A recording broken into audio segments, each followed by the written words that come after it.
Hello,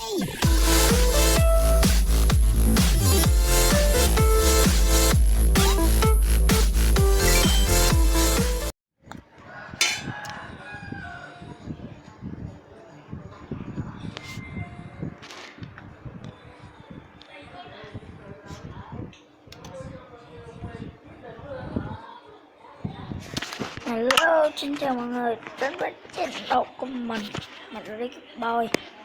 Thì hôm nay mình sẽ hướng dẫn mọi người làm cái máy này, cái đèn hiệu. Rồi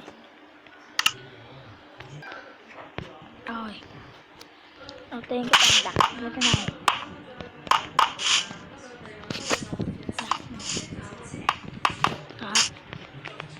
đặt lên là xong. Rồi tăng tí thì các bạn như thế này,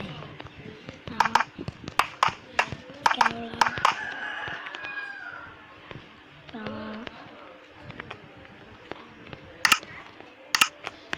rồi. Rồi như thế này là được. Còn này gì đây?